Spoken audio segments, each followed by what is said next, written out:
जय मित्रांनो, तर आज आपण बघणार आहेत की आपल्या पोलीस भरतीसाठी काय डॉक्युमेंट्स लागतात, काय कोणत्या तारखेच्या आतले लागत असतात, तर ते सर्व काही आपण बघूयात। कारण की जेव्हा आपल्या मैदानी चाचणीचे हॉल तिकीट येतात, जेव्हा आपण ग्राउंडमध्ये जातो, ग्राउंड होण्याच्या आधी आपले सर्व काही डॉक्युमेंट्स चेक होत असतात। हे तर सर्वांना, जे जुने मुलं आहेत त्यांना तर माहिती असतेच, पण जे नवीन आहेत त्यांना जेमतेम माहिती नसते, ज्यांची पहिली भरती आहे, दुसरी भरती आहे।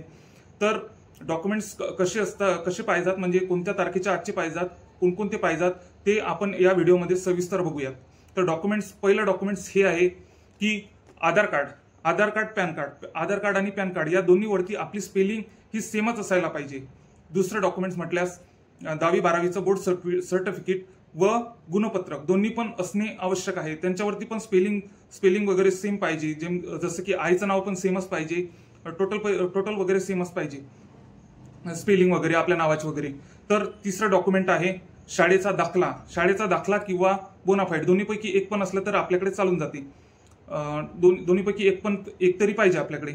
तर चौथा डॉक्युमेंट आहे कास्ट सर्टिफिकेट। तर ते पण बारकोडचंच पाहिजे, ते जुनं वगैरे चालणार नाही असं वाटते, ते पण बारकोडचं काढायला पाहिजे आपण।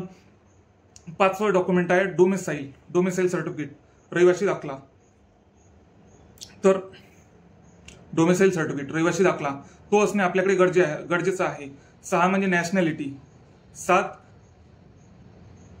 जन्माचा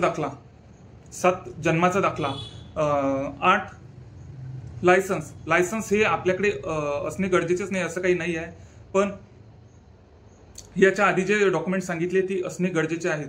कारण की लायसन्ससाठी आपल्याला एक वेगळा काही कालावधी देतात, त्या कालावधीमध्ये आपल्याला लायसन्स काढावे लागते जॉईनिंग नंतर। MSCIT असणे पण खूप काहीतरी गरजेचे आहे। आणि नंतर कास्ट व्हॅलिडिटी तेव्हा नसली तरी चालते, पण त्यांनी ज्या कालावधी सांगितलेली आहे त्या कालावधीत आपल्याला व्हॅलिडिटी काढावी लागते। अशा प्रकारे हे डॉक्युमेंट्स असणे आपल्याकडे गरजेचे आहे। आणि या डॉक्युमेंट्समुळे आपल्याला, जर या डॉक्युमेंटमध्ये, आणि एक म्हणजे नॉन क्रिमिनलचा विषय असा आहे की जेमतेम बरेचसे मुलं नॉन क्रिमिनल मध्ये बाहेर निघतात, कारण की डेटचा इश्यू असल्यामुळे त्यांना बाहेर निघावे लागते। जेमतेम आपण बघितलेत 11 डॉक्युमेंट्स असणे आपल्याकडे गरजेचे आहे, जेणेकरून आपल्याला पोलीस भरती मैदानी चाचणीतून बाहेर काढू नये, यासाठी आपल्याला हे पूर्णचे पूर्ण डॉक्युमेंट्स असणे गरजेचे आहे। जय हिंद।